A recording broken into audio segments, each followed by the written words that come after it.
This is the sound of common sense defending freedom. The Morning Blaze with Doc Thompson. It's a utopian dream. New York City, a utopian dream. My producer, Skip LeCombe, has done extensive research on utopian dreams, progressive areas, and New York City. And Skip, I have. If you had to describe New York City from a perspective of political leanings, ideas, values, how would you describe New York City? It's a progressive heaven. So you're saying it's more progressive than conservative? Absolutely, without doubt. Would you say it's more progressive than libertarian? Oh, of course, absolutely. If you had to say a progressive being 100, conservative being 0, give me a basic percentage, about 14% on that list. No, I'd say it's 100. I mean, there's nothing conservative in any way, shape, or form about New York City. If that's the case, well, let me also ask. I mean, with the exception of one small little floor at 1133 Avenue of the Americas, yeah. New York is a very progressive haven. This just started. They just got that way a couple of years. Was it 2012 that they became progressive? It's been like that for decades. 2003? No, back long time, right? You're talking. Forever, really. So if it's this progressive hotbed, to the point that they've just elected a socialist mayor. Yes. Outright, waving it, rolling in it, like a pig in crap, rolling it's a badge of honor. Proudly campaigned on it. And it's been this way for decades. Big union influence. The Democrat progressives running the thing. Shouldn't it be spectacular?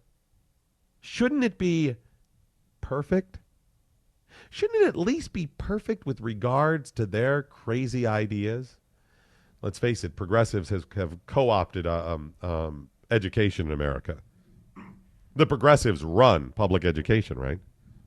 And in a place like New York, and even the state of New York is pretty progressive, shouldn't it be perfect? Shouldn't education in America be perfect? Shouldn't it be perfect if you looked at education in New York, Massachusetts, California, Delaware, Rhode Island, any of these other progressive hotbeds, shouldn't it be the best in the world? If their ideas are right, Skip, shouldn't it be absolutely perfect? Well, I mean, you have to take a look. I mean, we aren't spending enough per student, and with how much, the budgets have been No, you can't say that. Because it's their progressive ideas. They're the ones with the budgets. They write the budgets and have for years. That's my point. It's not just the ideas. They control things. Look at the city of Detroit for decades. Exclusive one-party rule and one value structure rule, and that is progressive. Shouldn't the city of Detroit be perfect? Now, you may be able to throw in outside factors and say, well, manufacturing, and when you attribute the overflow of the macroeconomic cycle with a global perspective, you can throw all that stuff in there. Throw it out. I'm not talking about that. I'm talking specific things like poverty that they control the world on. They can give them whatever they want. Education, they completely control it. They can and have spent the monies exactly how they want. And their schools are horrible.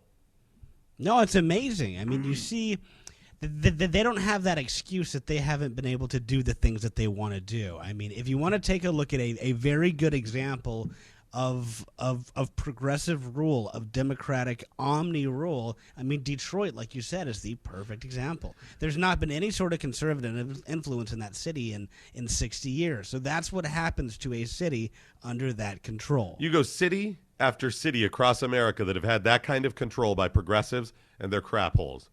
They are. Specifically, let's look at the schools, though. There is a scathing report out about Public School 106 in Queens. PS 106. I'm going to tell you about this school. But as I share with you the details of this school, remember, This is not only in New York State, it's in New York City. Run by the progressives. They can do and have done what they've wanted. Shouldn't it be perfect? Or at least close to perfect? Students are being forced to attend classes in vermin-infested temporary classrooms that smell like urine. Temporary classrooms that smell like urine and are overrun with vermin. How is this possible? How is this possible, Skip?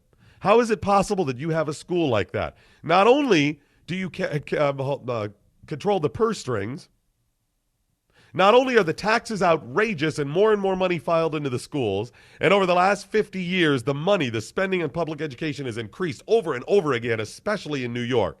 Not only do you control that, you also control the unions and construction, and certainly public construction. How come the school, the building, isn't beautiful? How come it's not a palace? How come it's not warm and clean, big, bright, beautiful, with tons of equipment? Temporary classrooms that are filled with vermin and smell like urine. They don't get gym or art classes. They don't get that. Instead, they put them in television. In front of the television, they watch movies all day. Why? Is that education? Is watching Fat Albert, Alvin and the Chipmunks, and Monsters, Inc. education, Skip? No. Of course not. Why would they watch these movies? Why would they do that? You've got the perfect utopian education system with far more teachers than you need because, well, they control how many teachers get hired. They control the spending. And all these teachers can do is put them in front of the television. Where are the teachers? Shouldn't it be perfect? Shouldn't they have the best grades, the best teachers, computers, and everything else? But they don't.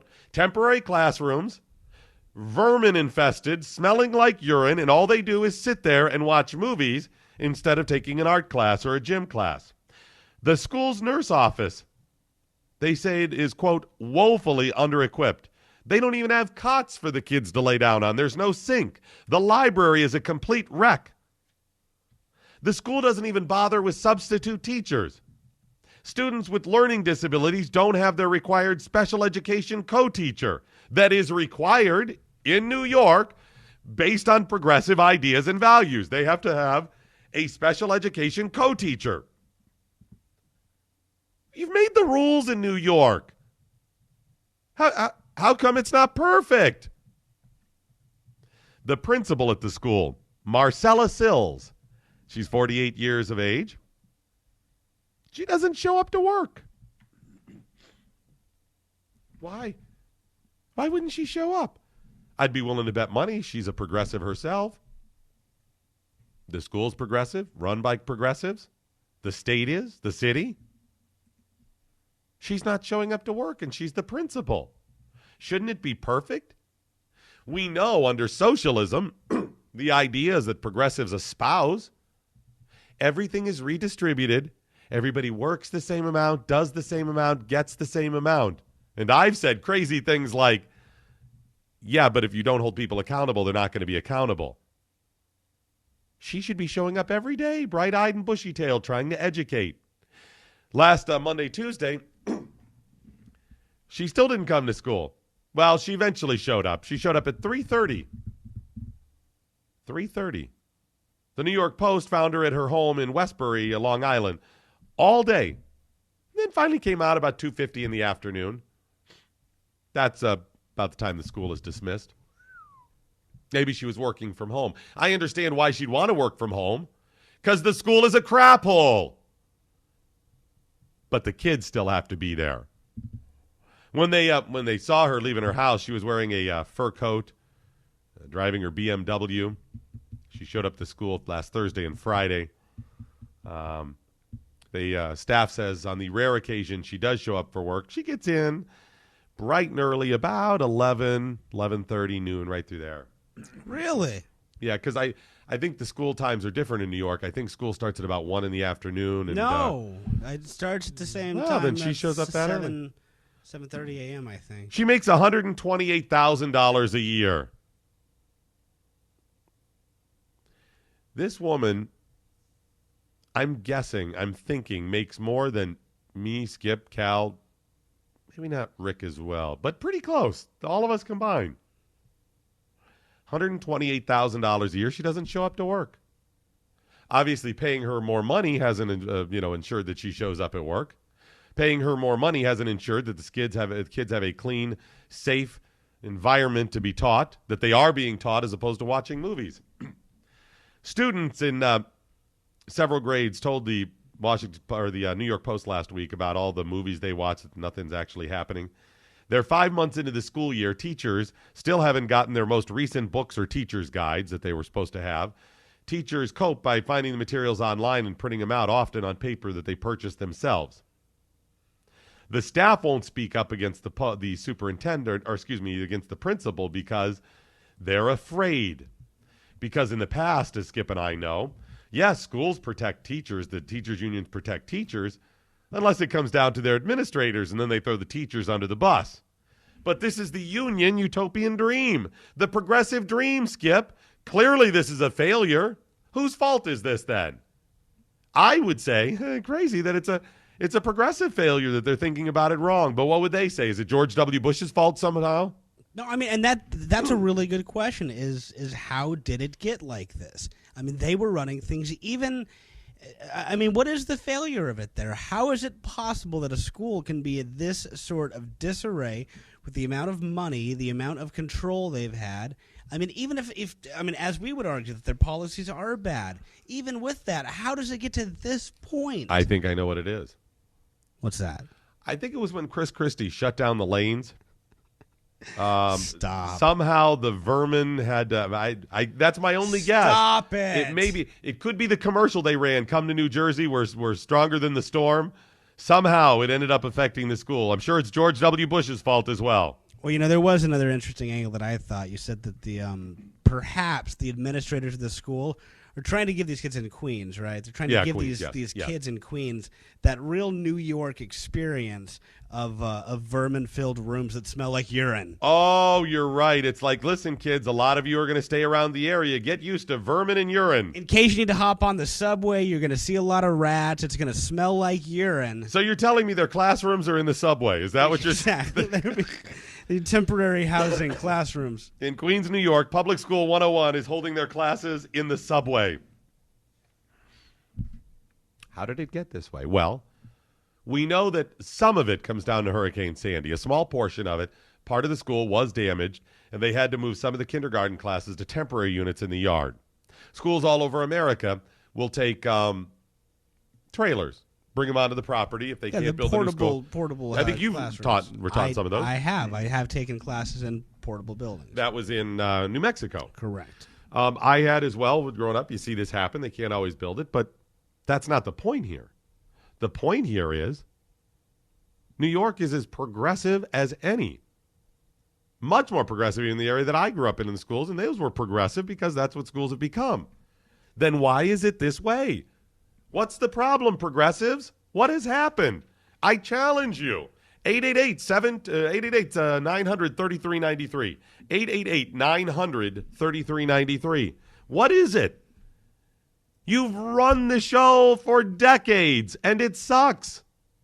Why? What is the problem? People like me speaking against it? I don't have any control. I've tried fighting against it. See, if it were me, I'd kick the unions out of the schools. I'd judge the teachers on their merits, the administrator on their merits. I would force them to be accountable for their actions. I would cut school funding dramatically and actually teach, as opposed to, today we're going to learn about a bunch of crap that's not going to matter to you. You're not going to be able to get a job, but it makes us feel good. We're going to teach you about diversity and stuff like that.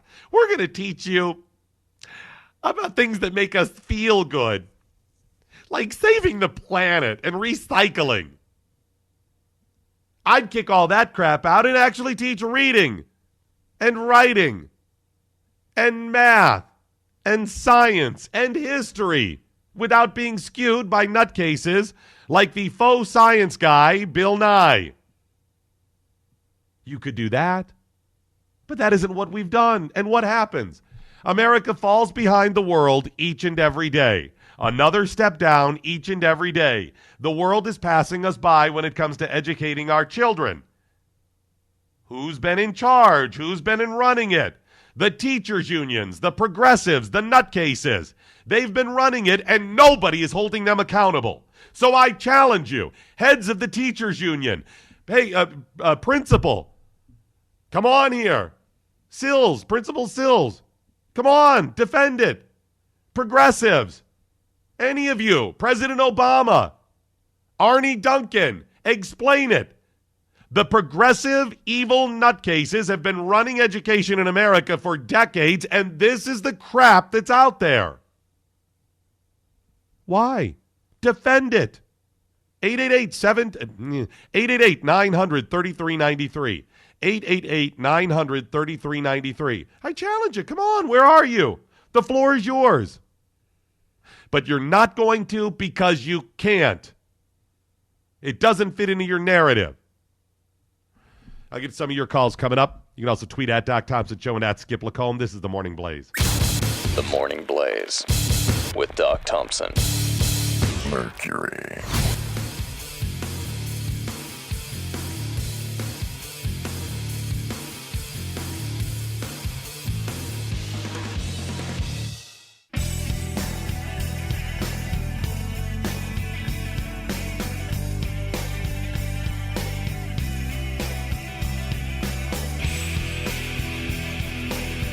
You're listening to The Morning Blaze with Doc Thompson. This is just the beginning of how awful it is at this school. I want to share a little bit more with you in just a minute, but I want to get to a couple quick calls. 888-900-3393. Keith in Tucson, how are you? Hey, Doc, Skip, how you guys doing? Good, sir. Good. Okay, I'm trying to figure out, why don't we just go back to pencils and paper and teach these children the right way? It certainly was more successful, wasn't it? Yes, it was. And like I said, I'm not sure if I was listening to Glenn Beck yesterday when he was talking about what we're doing on the digital age. Really? The digital age? What do you think it's? I mean, we've got to use technology a little bit, don't we? Well, yes, we have to use it just a little bit, but I'm talking about, we're talking about children that are going into classrooms and watching movies. I see what you're saying. Instead Okay. Instead of learning math and reading and stuff like that, we've got children that are graduating from high school that can't even read at a third grade level. So you're saying Really? start, like I said, go back to the basics and then move from there. I mean, we really need to go back to the basic, reading, writing, and arithmetic. Well, Keith, thank you so much for your support and your comments this morning. I really appreciate it. I agree. I don't want to run from technology, but I would say let's start at the basics. Let's take it down, and you build from there. But see, they should have all the technology anyway, Skip. They should have all of this stuff because they've told us that they needed it and passed levies in some areas, certainly spent in all areas for all of this stuff, and it still sucks. How much do you need? Well, where's the money going? I mean, in that school district, for that school, there should be a set amount of money allocated. Where did that money go? If you handed every state $10 trillion to spend on education, in 5 years they'd come back and go, we need more money. It's all, you got to keep this thing. It's never ending. And we're not getting the results. It's time we start challenging them on the results, not just on the crazy teaching, but the lack of results. You're listening to The Morning Blaze with Doc Thompson on the Blaze Radio Network. Mercury.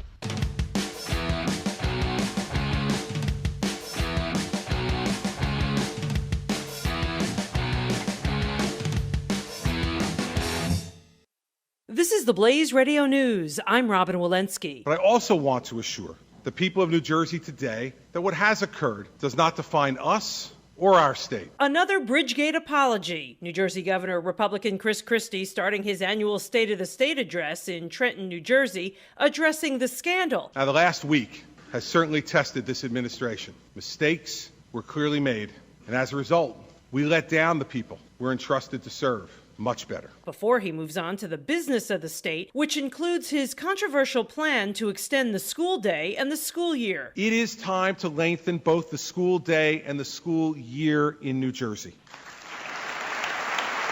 And this is not just my idea. Assemblyman Wilson put this forward in 2010. And I look forward to working in a bipartisan way to get this done. The investigation into the IRS targeting Tea Party, conservatives, and religious groups scandal likely bringing no criminal charges at all. Here's a Blaze Radio's Kay Long with details. The FBI probably won't be filing any criminal charges over the IRS targeting of conservative groups. The agency saying the investigation showing no evidence of enemy hunting and that it finds nothing worthy of criminal charges. The Wall Street Journal quoting FBI sources saying the Department of Justice only turning up evidence of a poorly managed agency run by agents unfamiliar with guidelines and policy. Sources saying the fact that the Democratic trial attorney leading the Department of Justice investigation is an Obama campaign donor won't help. Several of the conservative groups allegedly targeted in the scandal, saying the DOJ has yet to contact them. A federal judge ruling Oklahoma's gay marriage ban unconstitutional, but will same-sex marriage start there right away? Here's the Blaze Radio's Pamela Furr. The answer is no. Even though the judge ruling in favor of the two same-sex couples suing the state, he immediately puts his own ruling on hold. That's because it's likely to be appealed. And I'm Robin Walensky on the Blaze Radio Network. Truth lives here.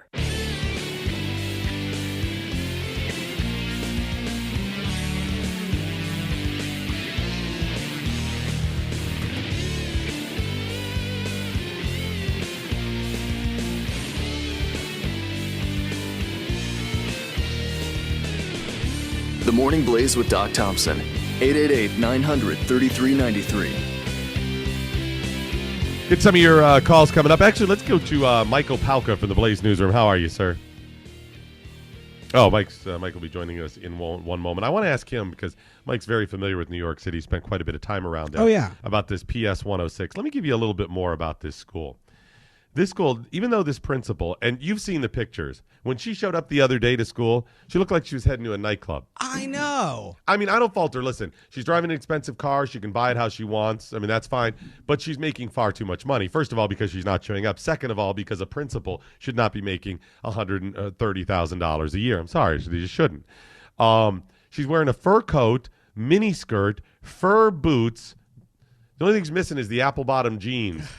That's it. No, she does, though. She looked like she's going out clubbing with her fur. She's got like the knee-high boots. I would say that's just inappropriate to in a professional setting. It doesn't matter where you are, any office, let alone with kids. Then you see about 8 inches of knee up to her thigh with this little tiny skirt and this full fur, a fur little hat on. Now, even though the kids don't have art classes or gym, anything like that, she and teach in squalor and they're just watching movies. She, the principal, forces parents, most of whom live below the poverty line, to cough up $200 to attend a bizarre year-end prom for fifth graders where they dress up like brides and grooms.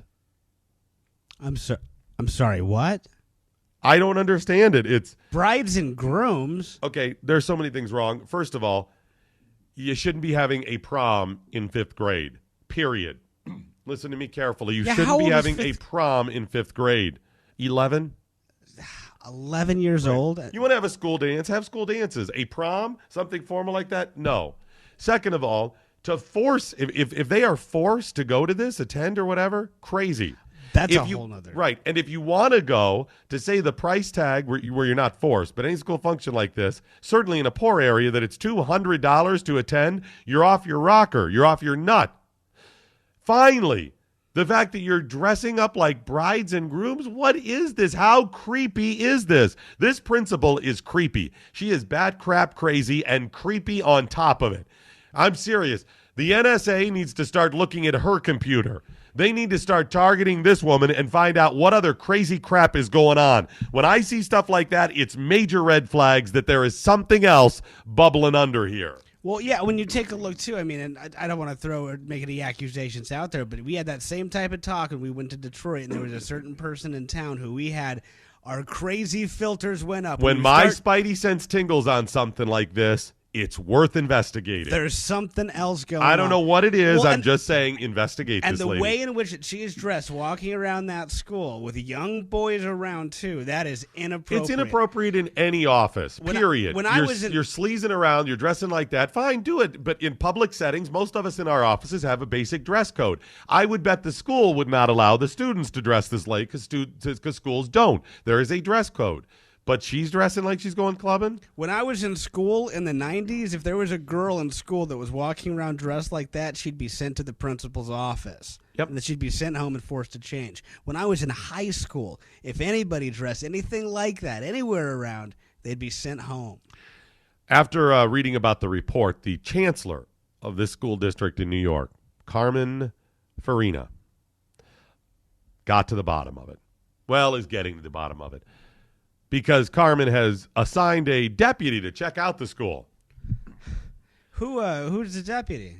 Deputy Chancellor Dorita Gibson went to the school on Monday. Appointed by... Well, she is a deputy chancellor. Okay. So she was just said, hey, go and check this out. All right. Get to the bottom of it. And then she said in a statement that... Did you say her name was Dorito? Dorita. Cool Ranch Doritos? No, Dorita.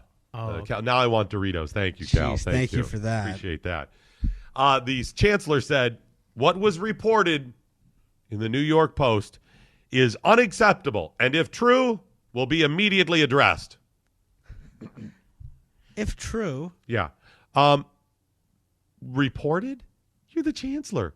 You need a newspaper to report what's going on in your own damn school that you run?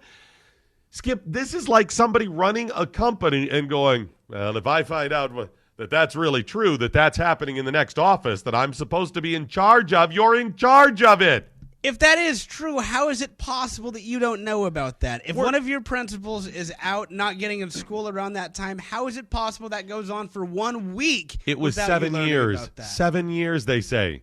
She hadn't showed up before 7:30 because she showed up on Monday finally when there were people there at 7:30. Said staff said she hasn't been there at 7:30 in 7 years. Most of the time she doesn't show up or shows up that late. I'm not talking about some low-level employee who does something small. I don't expect the heads of companies or schools or principals or whatever to know everything.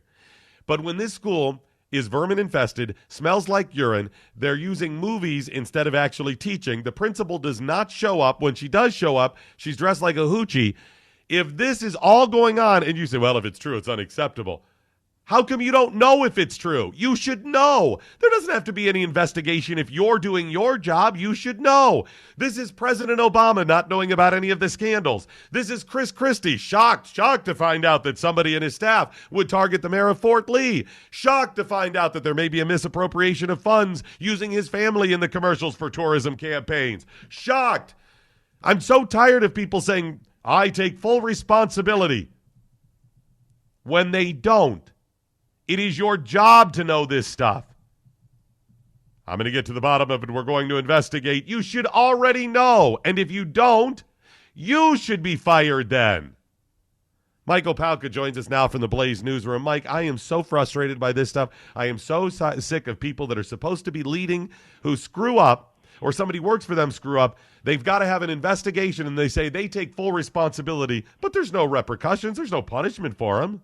Oh, thank God you were talking about Christie. I picked up the phone, and you were saying he should be fired immediately. And I was like, I was just a few minutes late. I've been pretty good for a year now. Jeez. No. You're doing fine. No, I'm talking about Christie, but I'm also talking about this principal at PS 106 in Queens. Mike, how come, first of all, how come the progressive system hasn't worked? That question kind of answers itself. Doesn't it? Exactly, right. But, second of all, the heart of the bulletproof nature of these principals and administrators is a 5-letter word that we dare not speak, otherwise we will be mocked by those progressives. Unions. Union, yeah, exactly. That's what it is. They're protecting all of them or whatever. Yeah, it's not about the kids. If you saw Glenn's segment about this last night where he said, they're always saying it's for the children, It's not. If it were, people like this would be rounded up and thrown out. You've talked about this in the past, and I'm sure we have too. The rubber rooms in New York, you know about the rubber rooms? Explain the rubber rooms. if you are charged with committing an infraction in the school system, whether it's inappropriate contact with a student, some sort of violent outburst, there has to be, per the union contract, an investigation. There's that word again. Sure. And sometimes it takes months or years for those investigations to take place. You cannot be fired, but you're not allowed to be around the students. So you are sent to these centers that are known as the rubber room, where you are told you have to show up as you would every day for work. Right. You can bring a computer, a newspaper, a radio, lunch, whatever, and you then are paid, but you have to sit and be basically in your own detention. And there are hundreds of people who have been in the rubber rooms, some for 10 years, getting paid $80, $90, $100,000 a year while they wait for these investigations or appeals. Unbelievable. It's Now, if I'm one of the teachers, I'm saying, how can I commit a big enough crime where I'm in there for years but not enough to get fired? Exactly. And just sit there, because I could be working on manuscripts, I could be running a company online, I could be doing anything, It's Mike. incredible. There are guys running real estate empires. There are people who are writing books. There are all sorts of activities going on in these rubber rooms, and yet they're bulletproof. They cannot fire these people. Wow. All right, Mike, I do got to skate because we're up against the wall now. We're running a little bit late. But is the Glenn Beck segment at the Blaze the one he did last night on this school? Yes, that it covers that. It starts talking about that and gets into what we need to do to fix the schools. Well, that's certainly a worthwhile thing to check out at theblaze.com. All right, Mike, thanks so much. Appreciate it. Understanding you, Thanks, you have buddy. to as well. Tell us what you've learned. Use the hashtag what I learned. Oh, Mike, stick around for what I've learned, by the way. Use the hashtag what I learned today. Get those into us. We'll do them next. Coming up on The Blaze. The Morning Blaze with Doc Thompson. Mercury.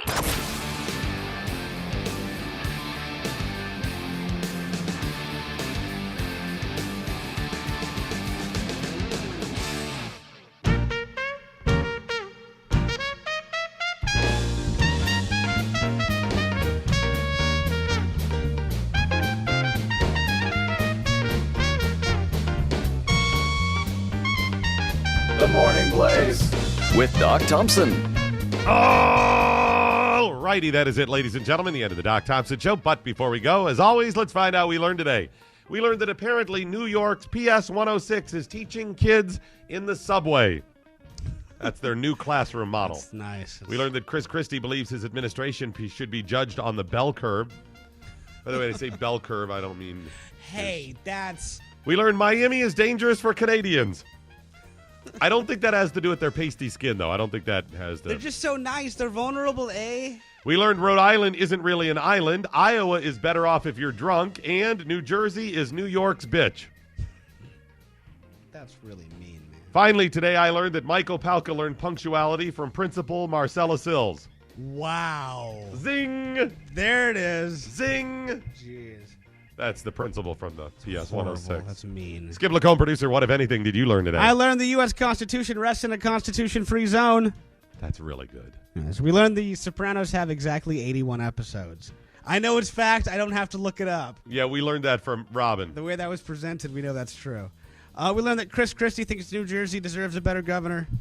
Wait a minute, he's the governor. I know, and he thinks that New Jersey deserves a better governor than him. Oh, I see. That's what he said. And we learned getting sent to the principal's office at PS 109 is a fascinating experience. Fascinating. Fascinating. You have no idea what goes on for a young 13-year-old boy at PS 109? 106, and fascinating. Fascinating. I'm sorry. No, good. We learned that in New York, 320 square feet you can't afford is a great slogan for their tourism. What is that again? In New York, it's 320 square feet you can't afford. And also in Southern California, escape from seasons for your sanity. Podcast of this program available on demand. You can get recordings anytime you want. Just go to theblaze.com/Doc Thompson. Theblaze.com/Doc Thompson. Cal, spinning the dials radio style in New York City this morning. What, if anything, did you learn today? I learned that if I ever break the law, and if you ask me if I broke the law, I can't tell you I broke the law because that would be breaking the law. Yeah, that's exactly right. You got it. I also learned that Chris Christie takes full responsibility for everything that happened in his administration, and he's going to do the right thing by not resigning. Yes, exactly. Full responsibility, but not resigning. And then finally, I learned that due to budget cuts in New York City, public schools are replacing qualified principals with inappropriately addressed hoochies to make important decisions. I'm sorry. Anytime you get the word hoochie, You're going to get a laugh from me. That Thanks, is a fun Cal. word. Appreciate it. The official coffee of the Morning Blaze is from American Pride Roasters. Oh, American Pride Roasters Bacon Blast Coffee. Sensational.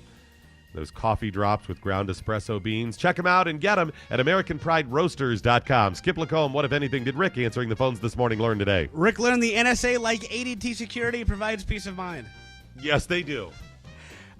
Rick learned there are 86 episodes of The Sopranos. Maybe there Now, are. I don't know if he's messing with me. So you're telling me this morning Robin has an extra 5 episodes she hasn't seen. The lost episodes. She's like, wait a minute, they ended it? Oh, you know how it ended, where it was like all of a sudden just kind of mid-statement? Whoa! Spoiler alert, man. It did the same thing for Robin, but 5 episodes earlier. No idea how it happens. Finally, Rick also learned my lifelong New Jersey residency entitles me to a shoe shine at my favorite bar. Oh, that's nice. I don't know if that's true. I'm not sure either. Skip LeCombe, what, if anything, did the listeners learn today? T-Land learned NSA loves to destroy the Fourth Amendment, but loves using the Fifth Amendment with Congress. They like the Fifth, not so much the Fourth. Lester learned if it takes you 2 pages to say no without saying no, you are saying yes. Hashtag non-denial denial. It's true. Shadow Geek learned a bug on Skip's computer would reveal an unsettling list of questionable furry websites. Furry websites. And, That's not true. And lots of things about Pontiac. Stop it. Big Daddy learned Sarah Palin resigns for being harassed, but Christie stays after harassing others. Mm-hmm. Hashtag bearded Spock. Yes. Andy learned the French advocate avoiding any conflict whatsoever in every city everywhere. Hashtag wave the white flag. That's a good point. I missed that throughout the whole I thing. know. That's pretty much their idea with everything. Christine learned Germans prefer to travel nude. Yes, they do. Fala learned Doc will be testing a story about Skip tomorrow. We'll miss you, Skip. This one actually isn't about Skip, but it's going to be good. Indeed. Jeff learned a new tourism slogan, Guantanamo Bay, closing since 2009. I love that one. Cincy with Detroit. We still have a lower crime rate than Chicago. Yep. We got a liberal translator with New York. The horses are gone, but the glue factories are still here. Caleb with I'm from Florida, so Florida, where Americans come to die. Penny learned Florida, shaped like a gun. Yeah, these are all new tourism slogans. Use that hashtag new tourism slogans today. Hashtag new tourism slogans. You can still send them out. We'll have some fun with that all day long. Because I didn't get to the new number, I was on procrastination. I was supposed to get to it. I'll do them tomorrow. At 8 o'clock tomorrow, I am going to share with you a story that I've been waiting 5 years to tell. This is incredible. You are going to love this story. It is a gem. What does Glenn have coming up today? Actually, amazing show. Top of the third hour. He's going to be breaking a story that's going to be really, really impactful What's it about? For all conservatives and all Americans. It's going to be a really, really interesting take on something you might have not thought about. What's Glenn wearing today? An oversized bow tie. Of course. Remember, the Doc Thompson Show is a Skip LeCombe and Rick production. Sig Semper Tyrannis. Good night, Steve Cannon. Wherever you are. Anya, now, you go home. The Morning Blaze with Doc Thompson. Only on the Blaze Radio Network. Mercury.